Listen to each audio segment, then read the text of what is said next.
내용 한번 정리하고 들어가겠습니다. 모든 사람들의 마음속에는 종교의 씨앗이 있다. 이 종교의 씨앗이 무엇입니까? 신의식이 있다는 겁니다. 그런데 이것이 제대로 열매를 맺으면 하나님을 만나는데 거의 모든 사람들이 나쁜 열매를 맺기 때문에 그것이 우상숭배로 나타나게 된다. 그럼 왜 이런 나쁜 또 잘못된 열매를 맺느냐? 제대로 된 열매를 맺어야 되는데 잘못된 열매를 맺는 이유 두 가지를 얘기했습니다. 또 제대로 된 열매를 맺기 위해서는 이 두 가지가 있어야 된다. 이렇게 얘기했습니다. 악덕목 2개, 제대로 된 덕목 2개. 악덕목 2개가 뭡니까? 교만과 사변적인 지식. 제대로 된 열매 2개, 겸손과 절제. 겸손과 절제를 가지고 있으면 우리가 제대로 된 열매를 맺을 수 있다. 우리가 또 이 창조 속에 나타난 하나님을 조금만 유심히 살펴보면 우리가 피조물이라는 것, 그리고 창조주가 존재한다라는 것을 알 수 있다. 그래서 우리가 창조주가 한 것을 마치 인간이 한 것처럼 대체해서는 안 된다.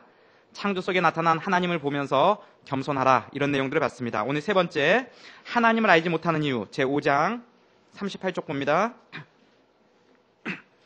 하나님에 관한 지식은 우주 창조와 그 계속적인 통치에서 빛을 발한다. 하나님의 주권은 인간의 생활을 지배한다. 하나님의 주권과 섭리가 드러남을 통해 하나님은 자신의 주대심을 계시하십니다. 하나님께서 우리가 죄를 지을 때 그의 진노를 명백히 하시는 것은 그가 모든 죄를 미워하신다는 뜻이요, 그가 많은 죄악을 벌하지 아니하고 그대로 두는 것은 앞으로 심판이 있을 것이기 때문에 그때까지 형벌을 연기하신다는 뜻입니다. 따라서 우리는 우리의 죄에 대한 하나님의 진노가 임하지 않을 때 우리의 죄를 참으시며 기회를 주시는 하나님의 긍휼을 생각하고 마지막 날의 심판이 있음을 두려워하여 우리의 삶의 전 영역에서 하나님의 주되심을 인정해야 하는 것입니다. 우리가 죄를 짓습니다. 하나님이 우리가 죄를 지면 어떤 경우에는 내버려 두지 않습니다. 어떻게 합니까? 즉각 사인을 보여주십니다. 이런 사인을 민감하게 잘 받는 사람이 사실은 복된 사람입니다. 어떤 사람은 큰 죄를 지었는데도 불구하고 하나님께서 그냥 내버려 둔다. 하나님의 심판의 가장 큰 심판이 뭔지 아십니까? 가장 큰 심판은 유기입니다. 내버려 둔다는 겁니다. 유기만큼 큰 심판이 없습니다. 그래서 근데 이 유기가 끝까지 유기냐? 우리가 이 생명이 있을 동안에 유기지만 영원한 하나님 나라에 가서는 지옥불에 들어가게 된다는 거죠. 근데 어떤 사람은 조그만 죄를 지어도 어떤 사람은 축복받은 사람은 생각으로 조그만 나쁜 생각만 품어도 하나님께서 즉각 사인을 보여주시는 사람들이 있어요. 영적으로 민감한 사람일수록 더 그런 현상들이 나타납니다. 굳이 행동으로까지 옮기지 않은 죄에도 불구하고 하나님께서 환경을 통해서 우리에게 주시는 사인들을 깨닫는 사람은 사실 복받은 사람들이죠. 우리가 죄를 지을 때 하나님께서 진노를 우리에게 보여주시는 이유가 있습니다. 그건 뭡니까? 하나님이 모든 죄를 미워하시는 뜻이고 하나님께서 우리가 하는 그 죄를 용납하지 않으신다는 사인을 보여주시는, 네가 계속 이런 죄를 계속 지으면 어떻게 된다? 더 큰 심판을 받게 되니까 지금 빨리 회개해라. 그래서 하나님께서 우리에게 벌을 주시는 경우들이 있습니다. 사랑의 표현이죠. 그런데 어떤 경우는 어떤 사람은 많은 죄를 지었는데도 불구하고 하나님이 그냥 내버려 두세요. 그러면 우리는 그런 생각이 들죠. 하나님 과연 살아계신가? 왜 그냥 두실까요? 그 사람에게는 영원한 하나님의 심판이 기다리고 있기 때문에 그때까지 그 형벌을 연기하고 있다는 메시지로 받아들여야 된다는 겁니다. 여러분이 죄를 지었어요. 죄를 지었는데 하나님께서 벌하지 않으세요. 그러면 나는 죄가 아니다 이렇게 생각할 게 아니라 하나님께서 나를 향해서 오래 참으시면서 그 벌을 지금 연기하고 계시구나. 내가 잘못했는데 하나님께서 즉각 사인을 주세요. 벌을 주세요. 그럼 어떻게 생각하면 된다고요? 하나님께서 내 죄를 이렇게 싫어하시는구나. 이렇게 생각해야 된다는 거죠. 또한 우리 삶에 있어서 절망적인 공경에서 거의 멸망 직전에서 하나님께서 갑자기 기적적으로 또는 예상 밖으로 구원해 주시는 것은 우연한 사건이 아니라 하나님의 섭리요, 그의 부성적인 사랑의 표현입니다. 그러나 대다수의 사람들은 우리 삶에 하나님의 부성적인 사랑의 영광이 아무리 찬란하게 빛날지라도 이것이 하나님의 은총의 섭리임을 깨닫지 못하는 것입니다. 우리 삶에서 하나님께서 우리를 막바지까지 몰고 가실 때가 있어요. 근데 마지막 순간에 하나님께서 기적적으로 우리를 구출해 내실 때가 있어요. 절망적인 공경에서 거의 멸망 직전에 하나님께서 기적적으로 우리를 구출해 주시는 것들은 재수 좋아서 우연이 아니라는 겁니다. 하나님의 부성적인 사랑의 은총이 있었다. 부성적인 사랑의 은총은 성경에서 이런 뜻입니다. 아버지가 가족들의 생계를 위해서 열심히 일하고 지키고 보호해주는 그 사랑을 부성적인 사랑이라고 표현되는데, 하나님이 우리를 향한 이런 부성적인 은총이 우리를 그렇게 보호해준다라는 것입니다. 두 번째, 우리는 머리로 하나님을 생각할 것이 아니라 그 하신 일을 보고 숙고해야 한다. 우리의 공허한 사병과 하나님의 본질에 대한 호기심은, 사병과 호기심이 어떻게 하라고요? 밑줄 쫙. 이 사병과 호기심은 우리로 하여금 하나님을 아는데 어떻게 한다? 나아가지 못하게 한다. 오히려 하나님이 우리를 위해 하신 사역을 묵상하고 하나님을 경배할 때 우리는 하나님을 아는 대로 나아갈 수 있게 되는 것이다. 여기서 우리는 하나님을 탐구하는 데 있어서 가장 완전한 방법이요 가장 적절한 순서는 다음과 같은 것임을 알게 된다. 곧 하나님은 주의 깊게 탐색해야 할 분위기보다 경배받으셔야 할 분이기 때문에 우리는 지나친 호기심에서 하나님의 본질을 탐구하려고 시도할 것이 아니라 오히려 하나님의 사역에서, 다시 말하면 우리에게 가까이 하시며 친밀히 하시며 어떤 의미에서는 자신을 전달하신 그 사역에서 하나님을 숙고해야 하는 것이다. 하나님은 어떤 분이라고요? 우리가 주의 깊게 탐색해야 될 분이 아니라는 거예요. 하나님이 어떤 분이지 내가 관찰해서 하나님을 발견하는 대상으로서 하나님이 아니라 하나님은 우리의 예배의 대상이고 우리의 순종의 대상이고 우리의 경배의 대상이라는 거죠. 하나님 한번 잘 봐서 어떤 분인지 내가 알게, 하나님과 우리를 대등하고 동등하게 관찰자적으로 알 수 없다는 겁니다. 어떻게 알 수 있다고요? 하나님이 예배하고 경배하고 순종할 때 알게 된다는 것이죠. 보충자를 보겠습니다. 신학 또는 우리가 성경 공부를 합니다.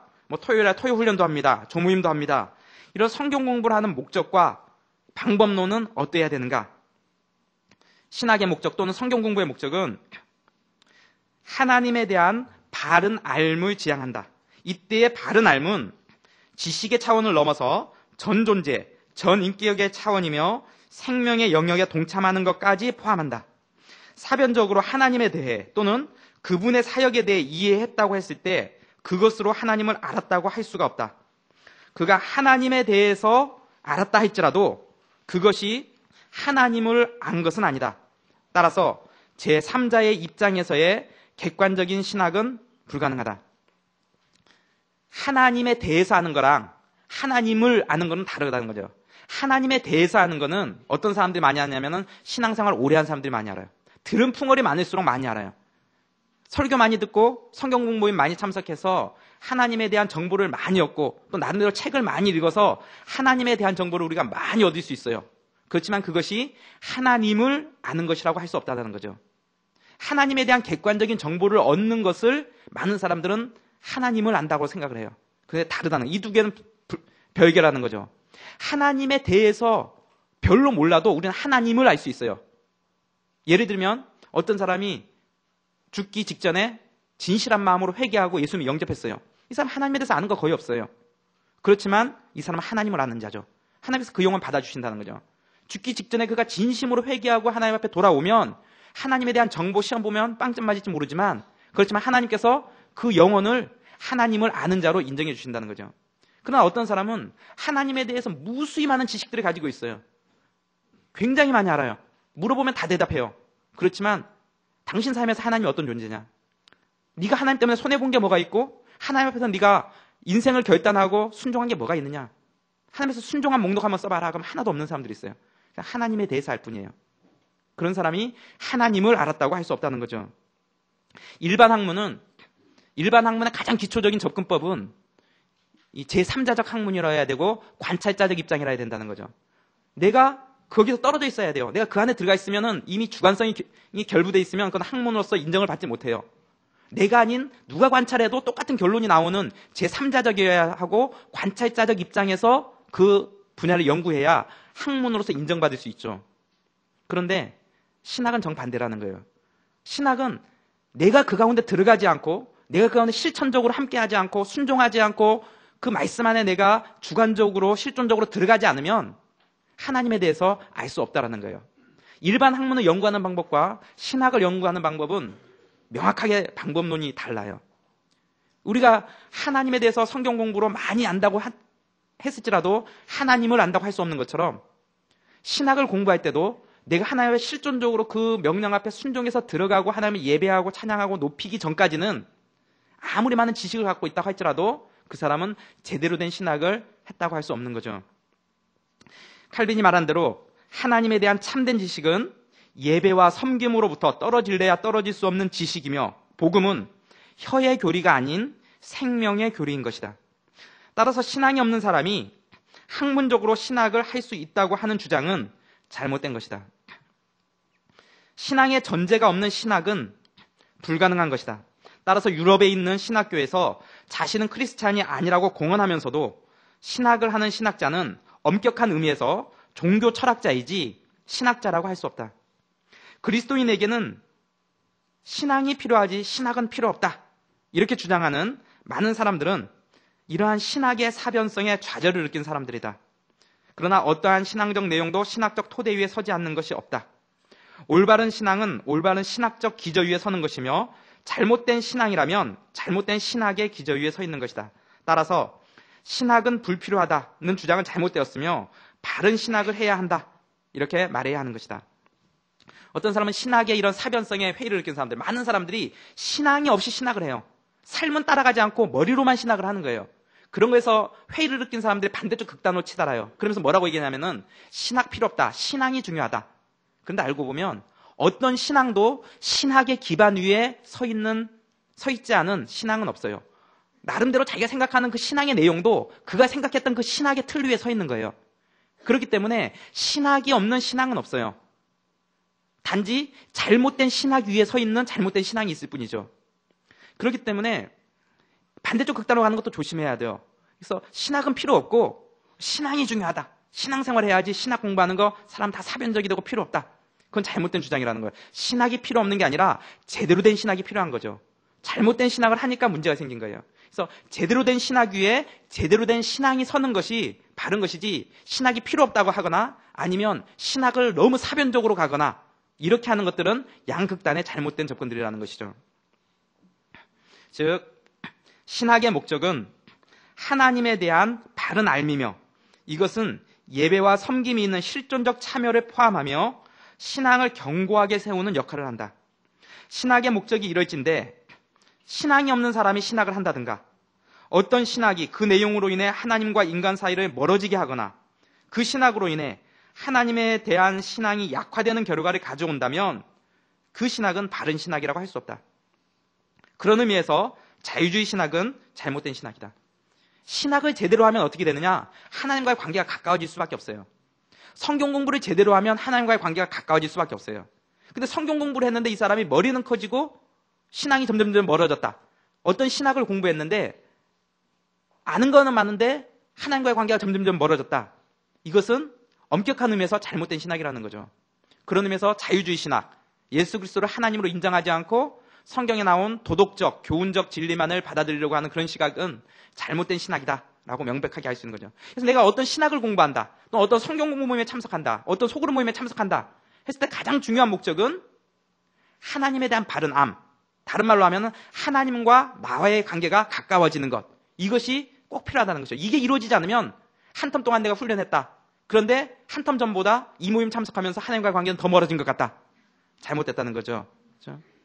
어떤 책을 읽었는데 그 책 읽고 더욱더 주님 사랑에 대한 마음이 깊어지는 게 아니라 그 책을 읽고 나니까 자꾸 회의가 들고 하나님에 대한 의심이 자꾸 생긴다, 잘못된 책이라는 거죠. 잘못된 신학이 하나님과의 관계를 멀어지게 하고 바른 신학의 목적은 하나님과의 관계를 가까워지게 한다. 신학의 방법론, 신학은 중립적이거나 제3자적인 입장에서의 학문일 수 없다. 하나님과 인격적인 관계인 신앙이 없이 신학할 수는 없다. 칼빈은 경건이 없는 곳에 하나님에 관한 지식은 없다라고 주장했습니다. 경건은 하나님에 대한 경외와 하나님에 대한 사랑이 결합된 것을 말하는데, 이 사랑은 그의 은혜를 깨달아 알므로써 오는 것이다. 사람들은 자기가 하나님께 모든 것을 빚지고 있으며 자기가 누리는 모든 축복의 근원이 하나님이며 하나님을 떠나서는 아무것도 찾아서는 안 된다는 것, 이러한 모든 것을 인식하기 전에는 하나님께 순종하며 봉사할 수 없을 뿐더러 하나님을 알 수도 없다. 즉, 하나님의 사랑이 덧 입혀진 자라야 그 은혜 안에서 하나님을 알 수 있는 것이다. 켈빈은 말하기를 하나님은 주의 깊게 탐색해야 할 분위기보다 경배받으셔야 할 분이다. 어거스틴은 우리는 알기 위하여 믿는다. 만약 우리가 먼저 알고 다음에 믿겠다고 한다면 우리는 알지도 못하고 믿지도 못할 것이다. 내가 하나님에 대해서 알고 나서 믿을게. 이런 사람 어떻게 된다고요? 알지도 못하고 믿지도 못한다. 그런데 우리가 먼저 믿으면 어떻게 된다고요? 믿으면 알게 된다. 다른 말로 하면 무슨 말이냐면은 내가 관찰해서 하나님이 이게 분명히 하나님이라는 걸 내가 확신하면 그럼 내가 하나님 믿겠다. 그럼 뭐예요? 자기가 뭐란가요? 창조주랑 동격이라는 거죠. 하나님과 나를 같은 수준으로 보겠다는 거 아니에요.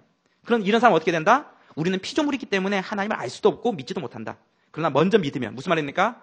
내가 하나님의 말씀에 순종함으로 그 안에 들어가면 내가 믿으면 그러면 하나님이 어떤 분인지를 알게 된다는 거예요. 기독교의 역설과 신비가 여기 있는 거예요. 믿으면 알게 되는 게 신비예요. 하나님에 대해서 우리가 알 수 없는 자들이에요. 그런데 믿으면 알게 돼요. 하나님을 만나고 나면 깨달음이 와요. 그런데 내가 하나님을 잘 관찰해서 야 진짜 예수님이 하나님이 분명하구나. 객관적 역사적 자료를 쫙쫙쫙 뽑아서 하나님이 분명하구나. 내가 확신이 서면 내가 그다음부터 신앙생활을 제대로 믿겠다. 이런 사람은 어떻게 된다고요? 평생 동안 알지도 못하고 믿지도 못할 것이다. 펄만이라는 신학자는 신학은 실존적으로 관계된 학문이다. 하나님에 의해 먼저 붙잡혀지지 않고서는 하나님을 인식할 수 없다. 하나님에 의해 먼저 붙잡히지 않고 인간이 그것을 잡으면 하나님은 신학의 대상일 뿐이다. 그리스도교 신학은 처음부터 항상 기도하는 사고, 실존적으로 관련된 사고였지 결코 중립적 사고가 아니다. 중립적 시각에서 일반 학문 공부하듯이 하나님을 알 수 있는 방법은 없다. 세 번째, 하나님은 정의로우신가? 이 신정론의 문제예요. 신정론이라는 것은 현대 신학에서 가장 큰 이슈예요. 2차 세계대전 이후로 신학자들이 가장 큰 이슈로 내걸고 있는 것이 이 신정론인데, 신정론은 그거예요. 하나님은 과연 정의로우신가? 하나님이 과연 정의롭다면 왜 이렇게 악인들이 흥황하는가? 하나님이 과연 정의롭다면 이렇게 의로운 사람이 왜 이렇게 고난을 받아야 되는가? 하나님이 과연 정의롭다면 의인이 잘되고 악인이 망해야 되는 게 이게 하나님이 살아계시고 정의로운 이유가 될 텐데, 눈에 보이는 현실들은 악인이 잘되고 의인이 망한다는 말이에요. 이거 어떻게 설명할 수 있냐? 과연 하나님은 정의로우냐? 현대신학의 가장 큰 주제예요. 그거에 대해서 켈빈이 이미 1500년대에 기독교 신학에서 그걸 미리 설명하고 있다는 거죠. 봅시다. 한편 우리는 경건한 사람이 불경한 자로부터 고통을 당하며 해를 받고 중상으로 부끄러움을 당하며 능욕과 비난으로 상처를 받는 것을 본다. 이와는 반대로 악한 자는 번영하며 부요하게 되고 엄연히 안정을 누리고 조금 더 벌을 받지 않고 지내는 것을 본다. 이러한 사실을 볼 때 우리는 여기서 즉시 결론 짓지 않을 수 없는 것은 분명히 이 세상 밖에 또 다른 세상이 있어서 거기서 불의는 벌을 받게 되고 의는 상을 받게 된다는 것이다. 더욱이 신자들이 자주 주님의 징계를 받는 것을 보게 될 때 불경자들이 언젠가는 하나님의 형벌을 전혀 피할 수 없게 된다는 것을 우리는 매우 확실하게 믿을 수 있다. 실로 어거스틴의 다음과 같은 견해는 잘 알려진 말이다. 만일 공개적으로 형벌이 현재 모든 죄에 대해서 가해진다고 하면 최후 심판에 남을 것이 하나도 없을 거라고 생각된다. 그리고 만일 하나님께서 지금 어떠한 죄에 대하여도 공개적으로 형벌을 가하지 않는다고 하면 사람들은 하나님의 섭리가 없다고 믿을 것이다. 지금 죄를 지을 때마다 하나님께서 즉각적으로 그 죄에 응징하는 벌을 주면 최후 심판 때 하나님 할 일이 없다는 거죠. 대신 하나님께서 죄를 짓는데도 아무런 간섭도 하지 않다면 그러면 사람들은 하나님의 섭리가 어디 있느냐 이렇게 생각한다는 거죠. 하나님께서 어떤 경우는 상징적으로 죄에 대해서 응징하세요. 그리고 어떤 경우는 내버려 두세요. 내버려 두시는 이유가 뭐라고요? 최후 심판이 있다는 거예요. 악인이 흥황하는 이유는 우리에게 더불어 보여주는 게 뭐예요? 하나님이 없다라는 걸 보여주는 것이 아니라 최후 심판이 있다는 걸 보여준다는 거죠. 내세가 우리에게 존재한다는 것을 명백하게 보여주는 이유가 거기에 있다는 것이죠. 악인이 분명히 하나님 앞에 벌을 받는 그 내세가 존재한다는 것을 우리에게 보여주는 사실이 된다. 이렇게 설명하는 거예요. 현대신학의 가장 큰 이슈 중에 하나는 신정론의 문제입니다. 즉, 왜 이 땅에 악인은 번성하고 의인은 고통을 당하는가? 과연 하나님은 정의로우신가? 하는 질문입니다. 그러나 칼빈은 신정론의 문제에 있어서 우리의 시각이 바뀌기를 요청하고 있습니다. 즉, 하나님은 정의로우신가를 질문할 것이 아니라 하나님은 정의로우시기에 악인에 대한 심판날이 분명히 도래함을 믿는 내세의 소망으로 나아가야 함을 말하는 것입니다. 의인이 고통받고 악인이 형통할 때 하나님의 공의로우심을 우리는 어떻게 설명할 수 있을까요? 어떻게 설명할 수 있습니까? 이 땅이 끝이 아니라는 겁니다. 우리의 질문이 바뀌어야 된다는 겁니다. 의인이 고난받고 악인이 형통하는 걸 보면 과연 하나님 정의로우십니까? 하나님 살아계십니까? 그럼 왜 이런 일이 이 땅에서 이렇게 벌어져야 됩니까? 라고 질문할 것이 아니라 하나님은 살아계신 게 분명하고 하나님은 정의로우신 분이 분명하기 때문에 악인이 흥황하는 걸 보니 저 악인이 반드시 심판받는 내세가 존재하는군요. 이렇게 생각해야 된다는 겁니다. 하나님은 분명히 살아계시고 하나님은 정의로우신데 의인이 고난을 받는 걸 보니 이 의인이 마지막 날에 하나님 앞에 가서 하나님께서 그 눈물을 닦아주시고 위로해 주시는 그 내세가 분명히 존재하는군요 하고 생각하라는 겁니다. 우리 삶에 고난이 있고 어려움이 있습니다. 우리가 배우기는 우리가 예수님을 믿으면 하나님의 사랑이 우리와 함께 한다라고 믿었는데 눈에 보이는 현실은 그렇지가 않습니다. 말씀을 통해서 듣기는 하나님이 우리와 함께 하신다고 그러고 하나님이 우리 사랑한다 그러는데 맨날 내 앞에 주어지는 것은 고난이요 어려움이요 환난이요 일이 풀리지 않고 꼬이는 것밖에 없습니다. 무슨 생각이 듭니까? 하나님 과연 나 사랑하는 거 맞습니까? 하나님이 과연 나와 동행하시는 게 맞습니까? 하나님이 나와 동행하신다면 내가 믿음으로 살려고 하는데 왜 이런 어려움이 있어야 됩니까? 이런 질문이 나온다는 거죠. 그런데 질문이 틀렸다는 겁니다. 하나님이 살아계시고 하나님이 나와 함께 하시는 게 분명하다는 겁니다. 그렇다면 어떻다는 겁니까? 하나님의 사랑하심과 하나님의 존재에 대한 질문이 아니라 그것은 불변한 사실이고 상황에 대한 질문으로 던져야 된다는 거죠. 하나님이 살아계시고 나를 사랑하는 게 분명하다면 지금 나에게 있는 이런 고난은 과연 하나님께서 어떤 의미일까요? 많은 경우에 하나님께서 우리를 연단시키고 훈련시키고 우리를 하나님의 사람으로 만들어가는 그런 과정이라는 것입니다. 상황에 대해서 해석하려고 들어야지 하나님에 대해서 해석하려고 들면 안 된다는 것이죠. 하나님이 우리를 사랑하고 하나님이 우리가 동행하신다는 게 명백한 성경의 약속이에요. 이건 불변할 수 없는 진리예요. 여기에 질문 던지지 말라는 거예요. 분명하다는 겁니다. 그렇다면 어디에 질문 던지면 이 상황이 무슨 뜻일까? 분명히 하나님께서 나를 연단시켜서 하나님의 사람으로 빚어내고자 하는 하나님의 숨겨진 계획이 있을 거야. 나는 지금 이해할 수 없지만 하나님께서 시간이 지나서 깨닫게 해주실 거야. 질문이 바뀌어야 된다는 겁니다. 네 번째, 인간은 하나님을 알지 못하며 경배 드리지도 않기 때문에 마침내 미신과 혼란에 빠진다. 그러나 하나님께서 사역이라는 거울에서 자기 자신과 자신의 영원한 왕국을 아주 명백하게 보여주심에도 불구하고 우리의 어리석음 때문에 우리는 그 뚜렷한 증거들을 보면서도 점점 더 우둔하여져서 아무런 유익을 얻지 못한다. 우주의 가장 아름다운 구조와 질서에 대하여 말한다면 눈을 들어 하늘을 바라보거나 혹 온 땅을 두루 바라볼 때 마음을 기울여 창조주를 기억하는 자가 우리 중 과연 몇이나 있는가? 오히려 창조주를 무시하고 나태하게 앉아서 그의 사역을 바라다 보고만 있지 않은가? 사실 자연의 통상적인 과정 밖에서 매일같이 발생하는 사건들에 대하여 말하자면 인간이 하나님의 섭리로 지배를 받는다는 것보다는 오히려 맹목적이며 무분별한 운명에 의하여 회전된다고 말하지 않는 사람이 과연 우리 중에 얼마나 되겠는가? 기괴하고 어리석은 것들을 위해서 유일하신 참된 하나님을 버리는 데는 우리 모두가 한결같이 동일하다. 범인이나 둔한 자뿐만 아니라 가장 탁월하고 다른 일에 있어서는 예리한 식별력을 가진 자라도 다 같이 이와 같은 질병에 걸려있다. 모든 사람이 어떤 질병에 걸려있다고요? 우둔한 자나 지혜로운 자나 어리석은 자나 어떤 사람들도 다 동일한 질병에 걸려있는데 그 질병은 뭐냐 하면은 하나님께서 이 세상에서 행하시는 일, 사역들 그 가운데서 하나님께서 과연 대단하시구나, 창조주 되신 분이 맞구나 하는 깨달음을 가져야 되는데 우연히 돌아간다 그렇게 생각하거나 아니면 우리 인간들이 대단한 존재구나 이렇게 생각하는 이 어리석음에는 다른 분야에 있어서는 세상적인 학문이나 자기 전공 분야에 있어서는 굉장히 탁월한 능력을 발휘하는 사람들조차도 여기서는 똑같이 어리석음을 범하고 있다 이렇게 얘기하는 것이죠. 44쪽 창조에는 하나님의 사역에 대한 충분한 증거가 나타나 있지만 사람들은 그 창조를 보며 창조주를 기억해내는 것이 아니라 오히려 창조주를 무시하고 나태하게 앉아서 그의 사역을 바라다 보고만 있습니다. 심지어 하나님의 사역을 자연의 원리로 돌려버리기도 합니다. 사람들은 부하고 가난하고 지식 있고 무식하고 신분 또한 다양하지만 어리석은 것을 추구하며 하나님을 버리는 데에는 한결같이 동일합니다.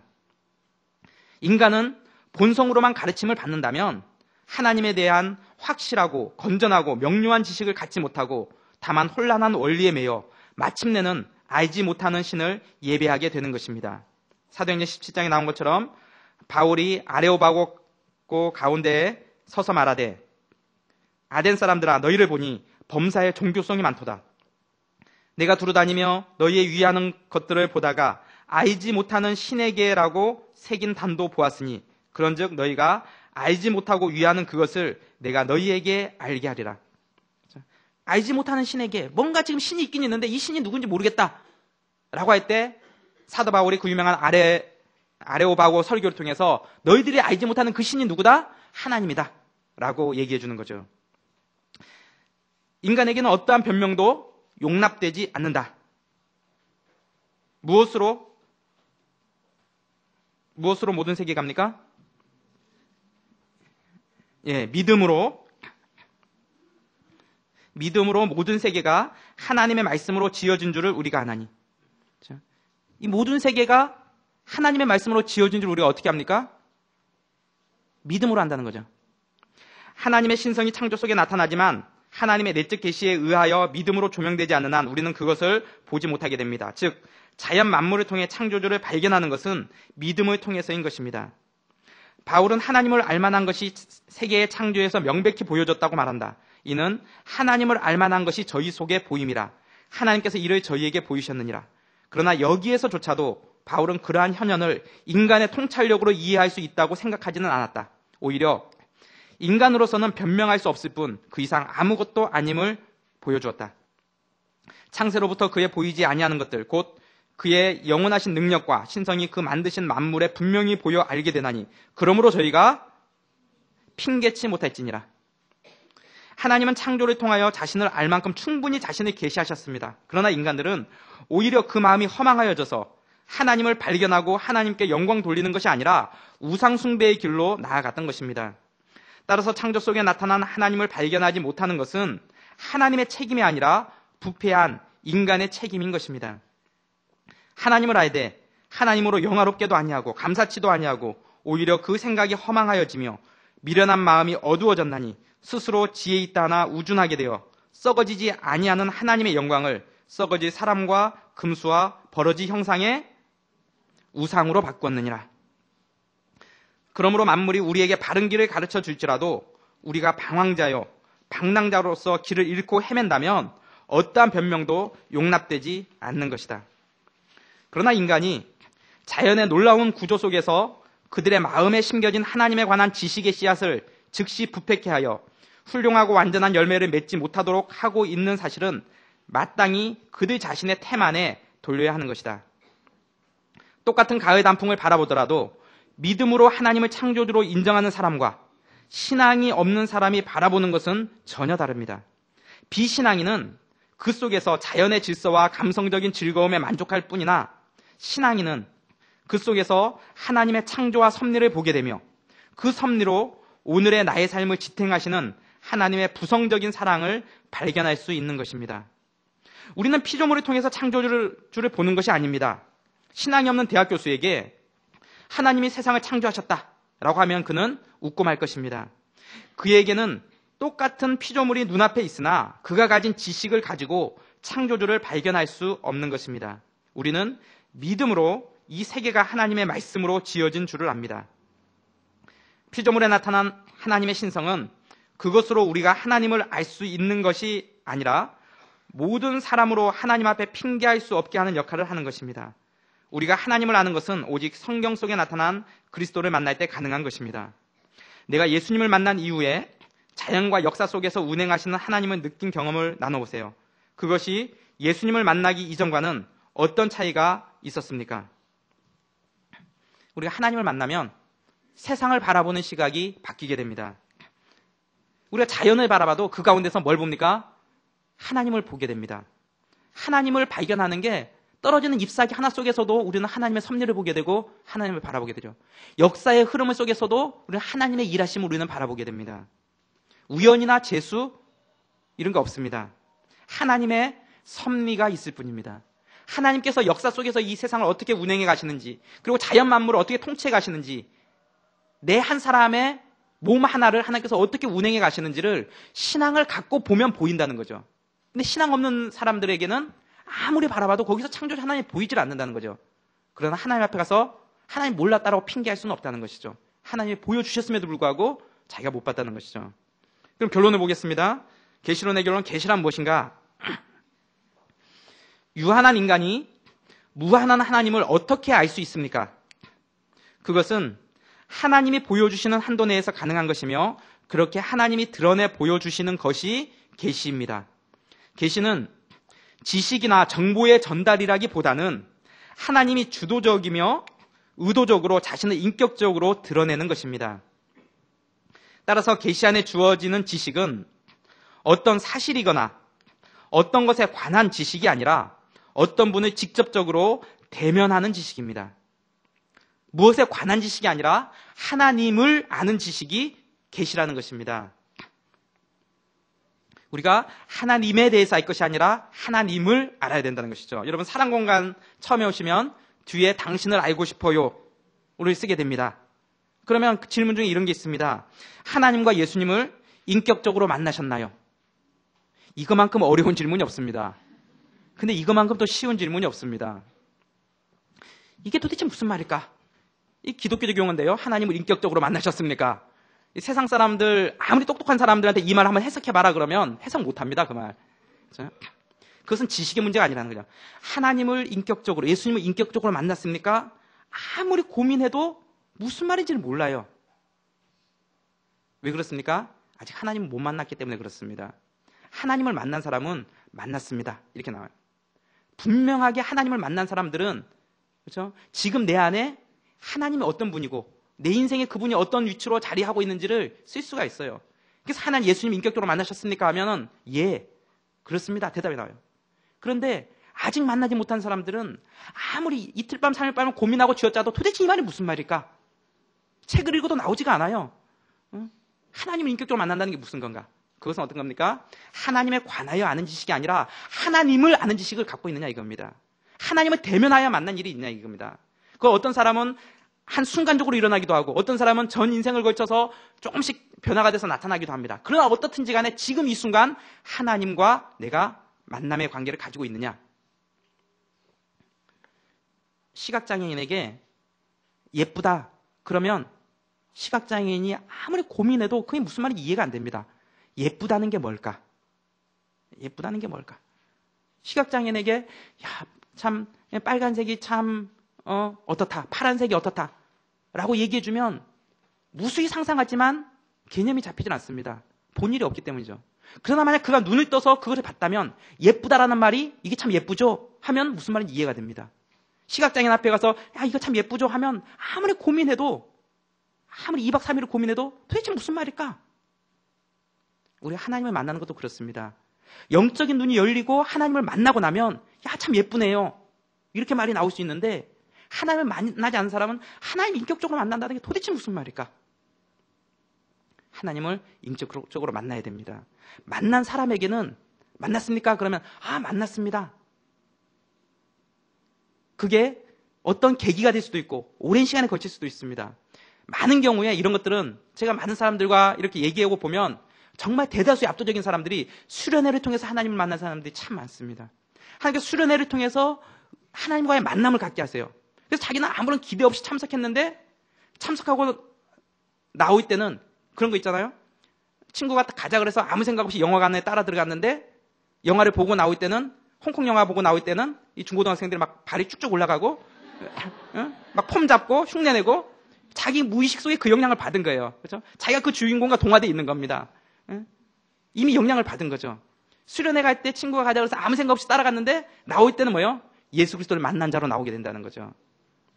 우리가 곧 3월 17일부터 청년의 수련회 시작합니다. 너무나 귀한 하나님과 만날 수 있는 절호의 기회입니다. 강사가 3명입니다. 제가 이 3명에 대해서 정말 하나님께서 기적적으로 이분들의 타임 스케줄을 맞춰갖고 우리에게 인도해 주셨어요. 한 분은 한국의 테레사라고 일컬어지는 강명순 목사님입니다. 30년 동안 정말 불우한 이들을 위해서 섬기고 부스러기가 꽃이 되다라는 그런 책을 낸 분이신데 그분도 정말 어려운 시간들 쪽에서 함께 하시기로 하셨고요. 또 한 분은 정말 복음의 진리에 대해서 너무도 명쾌하게 설명해 주시는 우리 염상만 목사님, 제자훈련원에 계신 분이십니다. 또 한 분은 현재 북한에 거주하고 계신 선교사입니다. 송모세 선교사님이라고 이분은 한국에 있다가 미국으로 건너가서 깽단 조직하고 거기서 깽부수로 활약하다가 하나님께서 은혜 주셔서 북한 선교사로 지금 들어가 계십니다. 하나님께서 이번 3월 말에 또 북한에 들어가십니다. 미국 시민권으로 NGO로 들어가 있지만 그곳에 선교 사역들을 하고 계십니다. 그런 생생한 현장들을 우리에게 보여주시고 하나님을 만난 사람의 삶이 어떤 것인지, 그리고 하나님을 만난다는 것이 무엇인지를 우리에게 보여주실 것이에요. 그런 기회들 속에서 우리가 하나님을 만나지 않으면 또 6개월이 지나고 또 1년이 지납니다. 하나님을 만난 사람들은 하나님을 만난 기억들이 있습니다. 아직 아무런 개념이 안 잡힌 사람들은 나는 아직 하나님 못 만났다, 그렇게 생각하면 맞습니다. 그런 사람들에게는 나도 하나님을 만나게 해주십시오. 갈급해하고 사모하는 심령에 하나님께서 은혜 베풀어 주십니다. 성경이 하나님의 지식을 말할 때 우리가 객관적으로 그 존재를 인정할 수 있는 많은 양의 정보를 뜻하지 않습니다.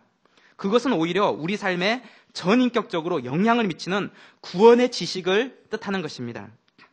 따라서 계시는 구원 지식을 주며 그러한 구원 지식을 통해 하나님과 사람 간의 신인 관계를 형성합니다.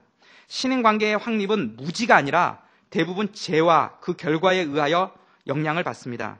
만약 죄가 아니라 무지에 의해 영향을 받는다면 계시가 아니라 그냥 정보 제공으로도 신인 관계가 형성되었을 것입니다. 따라서 계시는 정보 재원의 차원을 넘어선 신인 관계 형성의 능력이라고 볼 수 있습니다. 무슨 말입니까? 사람 하나님과의 관계가 단절됐습니다. 뭐 때문에 단절됐습니까? 무지에서 단절됐나요? 아니라는 것이죠. 죄 때문에 단절됐다는 겁니다. 인간들이 타락해서 하나님 앞에서 범죄하니까 죄 때문에 하나님과 인간 사이의 관계가 깨어졌다는 거죠.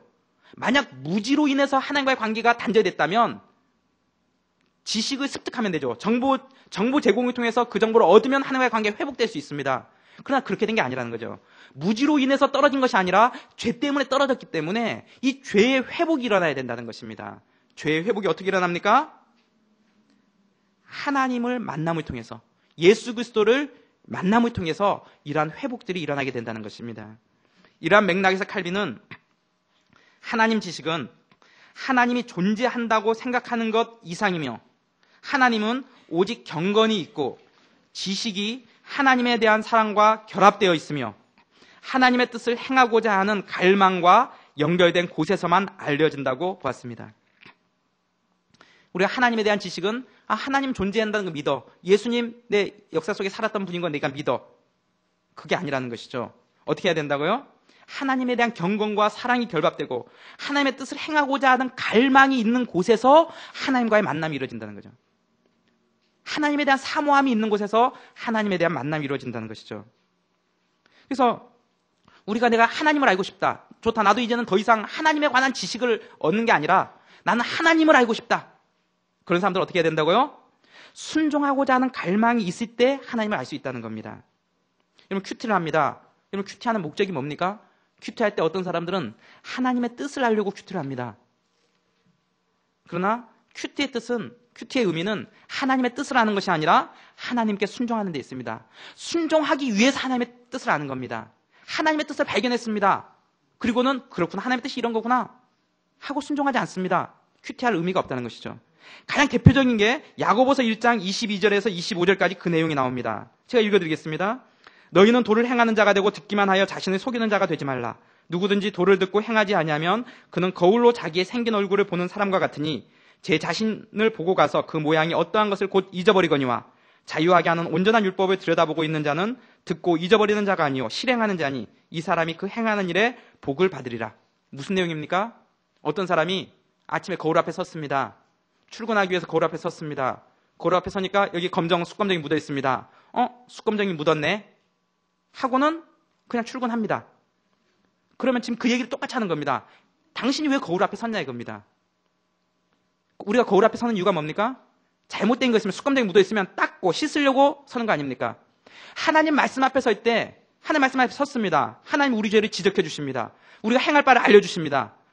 이게 하나님의 뜻이네 하고 행하지 않으면 거울 앞에 보고 숯검정이 묻었네 확인하고는 그냥 출근하는 사람과 똑같다는 겁니다. 거울 앞에 서지 말라는 겁니다. 왜 서냐는 겁니다. 거울 앞에 서는 사람은 거울 앞에 서서 내가 잘못되었다 라고 지적해주면 고치고 닦고 세수하고 그래서 출근해야 한다는 겁니다. 우리가 하나님의 말씀을 듣습니다. 설교를 듣습니다. 성경 공부합니다. 큐티합니다. 왜 합니까? 하나님의 뜻이 저런 거구나. 내 지식에 만족을 해서 하지 말라는 겁니다. 내 얼굴에 뭐가 묻었구나. 그리고 오늘도 난 출근한다. 내 갈 길 간다. 거울 볼 필요가 없다는 겁니다. 거울 보는 이유를 분명하게 하라는 겁니다. 하나님이 우리에게 지적해 주시는 죄에 대해서 청산하라는 겁니다. 하나님이 우리에게 요구하시는 순종의 삶을 걸어가라는 겁니다. 하나님이 우리에게 헌신을 결단할 때 헌신하라는 겁니다. 거울을 보고 수감장을 닦으면 어떻게 됩니까? 깨끗한 모습이 됩니다. 하나님이 우리를 그렇게 만들어가기를 원하신다는 겁니다. 우리가 깨끗한 모습이 되게 하려고 성경을 주셨고 하나님의 말씀을 주셨고 설교를 주셨고 성경 공부의 프로그램들을 주셨는데 그걸 통해서 우리가 깨끗해지지 않으면 할 필요가 없다는 겁니다. 왜 하냐는 겁니다. 아침에 큐티하시죠? 순종하지 않을 거면 큐티하지 말라는 겁니다. 하나님의 뜻을 지식적으로 내 지적 욕구를 충족시키기 위해서 하지 말라는 겁니다. 우리 인생에 결단할 때가 있습니다. 그러면 우리가 주로 기도하고 말씀을 봅니다. 하나님 내 선택해야 될 순간입니다. 뭔가 내가 하나님의 뜻을 알고 싶습니다. 하고 말씀을 봅니다. 더불어 생각해야 될 것은 내 생각과 다를지라도 하나님이 말씀하면 순종하겠습니다. 내가 원하는 쪽이 아니라 할지라도 하나님이 나에게 말씀하신다면 내가 순종하겠습니다. 그러니 하나님의 뜻을 알려주십시오. 이렇게 하라는 겁니다. 하나님의 뜻을 알려주면 내가 한번 듣고 생각해 보겠습니다. 듣고 내가 나한테 좀 좋다고 판단되어지면 내가 순종할 거고 들었는데 아무래도 아니다 싶으면 그때는 내 갈 길 가겠습니다. 이렇게 하지 말라는 겁니다. 하나님의 뜻을 알려고 하는 이유는 한 가지, 그 뜻에 순복하고자 하는 마음이 있을 때 우리는 하나님의 뜻을 아는 겁니다. 그래서 큐티하는 겁니다. 그래서 설교 말씀 듣고 그래서 성경 공부하는 겁니다. 그래서 훈련받는 겁니다. 그래서 우리의 삶이 변화되는 겁니다. 순종하지 않는 사람 변화되지 않습니다. 하루에 거울 12번씩 봐도요 세수하지 않는 사람 변화되지 않습니다. 거울 한 번 보더라도 거울에 비춰진 자기의 모습을 보고 고칠 거 고치고 닦을 거 닦고 이런 사람이 변화된 모습이 되는 겁니다. 여러분, 여러분의 신앙이 성장하기를 원하십니까? 하나님의 말씀 앞에 순종하고 헌신하면 성장하게 되어 있습니다. 말씀이 지적하는 죄에 대해서 과감하게 청산하고 하나님께서 반복적으로 내가 짓는 죄에 대해서 말씀을 통해서 지적하면 그것에 대해서 끊는 용기가 필요합니다. 하나님이 우리에게 가기를 원하시는 그 삶에 대해서 내가 헌신하고 순종하면 하나님이 우리를 변화시킵니다. 헌신하지 않는 사람 변화되지 않습니다. 하루에 거울 12번씩 봐도 절대 깨끗해지지 않습니다. 씻어야 됩니다. 닦아야 됩니다. 헌신해야 되고 순종해야 됩니다.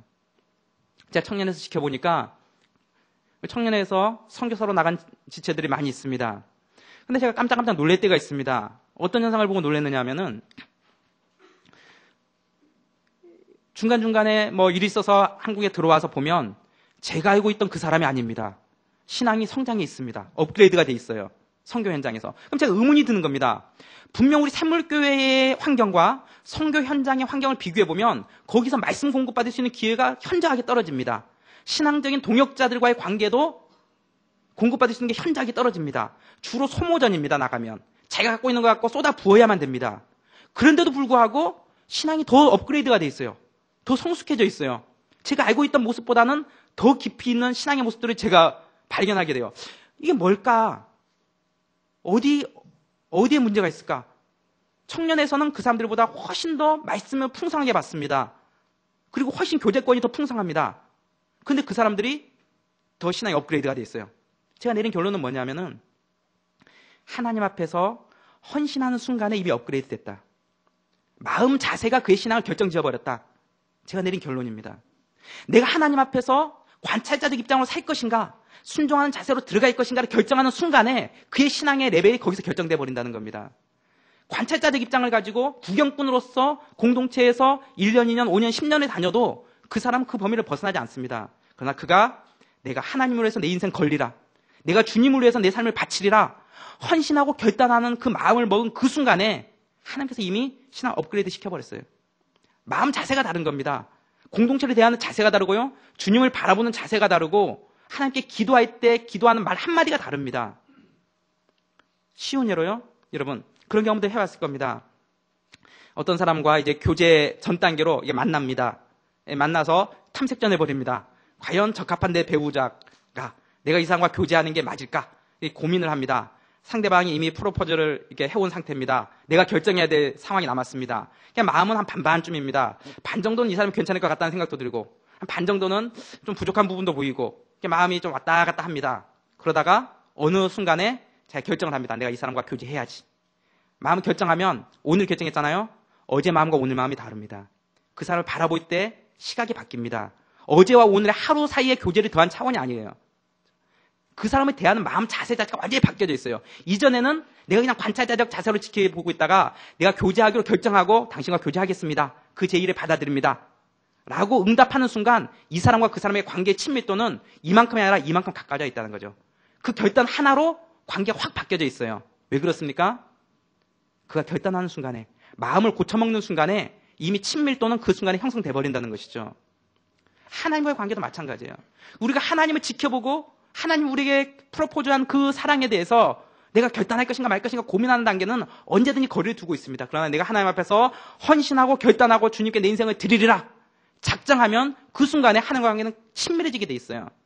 한 단계 업그레이드 해버리는 거죠. 뭐 조금 더 배우고 더 많이 듣고 더 많이 나누고 이런 차원이 아니라는 거죠. 하나님 앞에서 선교사로서 내 인생을 주님 앞에 온전히 드리리라 결심하고 눈물 흘리면서 작정했던 그날 밤 한순간에 그의 인생은 이미 신앙이 업그레이드돼서 하나님과 친밀한 교제 관계로 들어가는 단계로 넘어갔다는 것이죠. 우리는 왜 여기 있으면서 그런 결단을 할 수 없습니까? 할 수 있다는 것이죠. 선교 현장이, 우리는 여기가 선교 현장이라는, 내 가정과 내 직장, 내가 만나는 그 사람들이 나의 선교의 대상이고 선교 현장이라는 거죠. 내가 이 자리에서 내가 주님 앞에 내 인생을 걸리라, 드리리라 작정하면 하나님께서 우리의 신앙을 업그레이드 시켜주세요. 반드시 변화를 줍니다. 그런 사람이 성장하는 거예요. 그런 사람들 1년만 공동체에서 신앙 훈련 받아도요, 1년 전과 다릅니다. 신앙이 급속도로 성장하는 것을 보게 돼요. 어떤 사람 3년, 5년 지났어도 똑같아요. 변화가 없습니다. 성장하지 않습니다. 하나님을 만났다는 말이 무슨 말인지도 모릅니다. 왜 그렇습니까? 하나님을 관찰하려고 하기 때문입니다. 아무리 관찰해도 하나님을 알 수 없습니다. 백날 평생 관찰해 보십시오. 하나님을 알게 되나? 순종해야 됩니다. 헌신해야 됩니다. 내가 결단하고 그 가운데 들어가면 하나님을 알게 되고 만나게 되고 성장하게 됩니다. 계시 사건의 목표는 비밀스러운 교리를 소유하는 게 아닙니다. 계시는 지식이 아니며 사변적인 탐구로 알게 되는 것이 아닙니다. 계시는 하나님과의 인격적인 만남이며 그것으로 인해 변화된 삶을 사는 것입니다. 하나님과 이런 만남을 가진 사람은 세상을 바라보는 시각이 바뀝니다. 세상 사람들이 불평할 거리들이 감사의 제목으로 나옵니다. 세상 사람들이 상대방 원망하고 상대방 저주할 상황들이 상대방을 용서하는 마음을 갖게 되고요. 세상을 바라볼 때 정말 힘들었던, 내가 그동안 내가 왜 이런 삶을 살지 못했던가, 나의 지난 삶이 잘못된 삶이었구나, 나는 이제부터 이 삶을 놓치지 않으리라 감사하는 인생이 되고요. 세상을 바라보는 시각이 바뀌는, 사람에 대한 입장이 바뀌고요. 상황을 바라보는 눈이 바뀐다는 거예요. 이제는 불평과 원망거리로만 보여줬던 상황과 환경들이 이제는 나에게는 그 가운데서도 감사의 제목들이 나타나는 그런 상황과 환경으로 보여진다는 것입니다. 예화 보겠습니다. 만입이 내게 있으면 샘물교회에서 생명윤리주일에 박상은 장로님이, 우리 안양쌤 병원장입니다, 특강이 있었다. 특강 마지막 부분에 장로님은 한 가지 자신의 체험을 간단히 언급하셨다. 그것은 자신의 병원에 입원한 어느 환자에 관한 얘기였다. 빔 프로젝트로 그 환자의 사진은 끔찍하기 말할 수 없었다. 남자인지 여자인지 구분하기조차 힘들었고 큰 교통사고로 얼굴 앞부분이 완전히 함몰된 것 같기도 하고 심한 화상으로 얼굴이 타다가 만 것 같기도 했다. 그런데 그 환자는 말기 피부암으로 투병하고 있는 어느 교회의 권사님이었다. 암덩어리들이 그분의 눈을 중심으로 입을 제외한 얼굴 윗부분을 완전히 뒤덮고 있었다. 눈썹은 말할 것도 없고 눈이 어디에 붙었는지 코가 어디에 있는지도 알 수 없었다. 암덩어리들이 포도알처럼 주저리 열린 그분의 얼굴은 너무나 징그러워서 똑바로 쳐다보기가 어려울 정도였다. 다만 그분의 얼굴에서 유일하게 형체를 알아볼 수 있는 것은 이뿐이었다. 그 다음에 이어지는 박 장로님의 얘기는 권사님의 얼굴보다 더 충격적이었다. 장로님이 그분에게 다가갈 때마다 그분은 잘 들리지는 않지만 늘 흥얼거리는 어떤 노래를 부르고 계셨다. 처음에는 무심코 지나쳤지만 시간이 지나면서 저런 형편에 계신 분이 무슨 노래를 부르실까 하는 것에 관심이 생겼다. 그래서 어느 날 그분이 무슨 노래를 부르는지 가까이 가서 들어보았다. 그런데 놀랍게 그분은 찬송을 부르고 계셨다. 그것은 바로 우리가 늘 부르는 찬송가 23장이었다. 만입이 내게 있으면 그 입 다 가지고 내 구주 주신 은총을 늘 찬송하겠네. 그분은 마지막 남은 입으로 하나님의 은총을 찬양하고 있었던 것이다. 징그러운 피부암도 말기암의 고통도 그분의 구원의 감격과 찬송의 영감을 앗아갈 수가 없었다. 설사 피부암이 그분의 입까지 다 덮었다고 해도, 그래서 그분이 더 이상 사람들이 들을 수 있는 노래는 한마디도 부를 수 없다 해도 마음으로 부르는 그분의 입까지는 막을 수 없었으리라. 얼마 후 그 권사님은 평안히 소천하셨다. 이제 그분은 모든 눈물을 씻기심에 다시 사망이 없고 애통하는 것이나 곡하는 것이나 아픈 것이 다시 있지 않은 천국에서 만입을 가지고 하나님을 마음껏 찬양하고 계실 것이다. 나는 하나님을 인격적으로 만났습니까? 하나님을 만나고 나서 변화된 점은 무엇이 있습니까? 하나님을 만나고 있는데 변화된 게 없다. 아직 하나님을 만나지 못한 게 분명합니다. 하나님을 만난 자에게는 반드시 변화가 있습니다.